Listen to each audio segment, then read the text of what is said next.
One. जय हिंद दोस्तों, आप सभी को महाशिवरात्रि की बहुत सारी शुभकामनाएं। आपको पता है जनरली कि शिवरात्रि यानी महाशिवरात्रि पर कहते हैं कि भगवान शिव और माँ पार्वती का विवाह हुआ था, इसीलिए आज के दिन को हम उत्साह के रूप में एक त्योहार के रूप में मनाते हैं।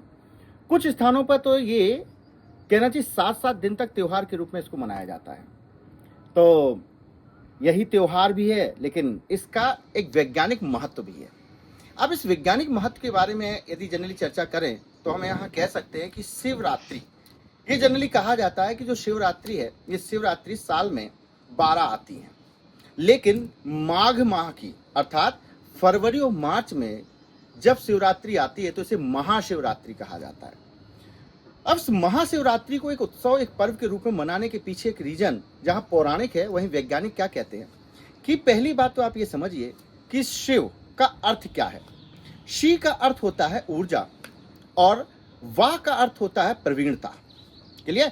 जो ऊर्जा में प्रवीण हो उनको कहा जाता है शिव। अर्थात हम अगर आज के दिन शिव की आराधना करते हैं रात्रि जागरण के साथ तो हमें ऊर्जा प्राप्त होती है, ऊर्जा की प्रवीणता प्राप्त होती है। एक्चुअल होता ये क्या है कि आज के दिन यानी अमावस्या की जनरली हम बात करते हैं कि अमावस्या से पहले जो महाशिवरात्रि की बात कर रहे हैं, तो ये कहा जाता है कि हमारा जो सूर्य होता है वे आज उत्तरायण होता है, और जो आज उत्तरायण सूर्य होता है तो ऐसी स्थिति में हमारी जो एनर्जी है, ये एनर्जी नीचे से ऊपर की ओर आती है, और नीचे से ऊपर की ओर एनर्जी आती है। और जब इस एनर्जी को हम आत्मसात करते हैं तो हमें विशेष बुद्धि, बल और शक्ति का यहाँ पर आभास होता है। तो ऐसी स्थिति में आप एक एग्जाम्पल और सोच सकते हैं कि आप देखते होंगे कि अमावस्या और पूर्णिमा के समय पर आप देखते हैं कि जो समुद्र में जो लहरें होती हैं वो इस दिन विशेष रूप से ऊपर उठती हैं।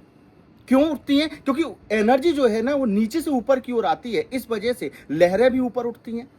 उसी प्रकार से हम कह सकते हैं कि हमारा जो मानव शरीर है ना, ये भी लगभग 70% पानी से बना हुआ है, और जब 70% पानी से बना हुआ है तो पानी जैसी जो अवस्था है वो हमारी भी उत्पन्न होती है। हमारी भी ऊर्जा नीचे से ऊपर की ओर बढ़ती है, और नीचे से ऊपर की ओर ऊर्जा बढ़े और ये ऊर्जा हमारे अंदर आत्मसात हो, इसके लिए सबसे महत्वपूर्ण चीज़ ये है कि हमें यहाँ पर योग मुद्रा में या सावधान मुद्रा में या खड़े होकर यहाँ पर रहना पड़ेगा। इसीलिए आज आप देखते हैं कि आज के दिन जो योगी हैं, महात्मा हैं, ये लोग भी हैं, चाहे ये नकारात्मक ऊर्जा को यहाँ पर जागरण करना चाहते हो, चाहे सकारात्मक ऊर्जा को जागृत करना चाहते हो, लेकिन इस दिन को विशेष रूप से ये यहाँ पर साधना करने का कार्य भी करते हैं। तो हमारे लिए भी आवश्यक है कि शिवरात्रि के दिन आप विशेष रूप से जागरण करें, जिससे कि एनर्जी आपके अंदर आ जाए।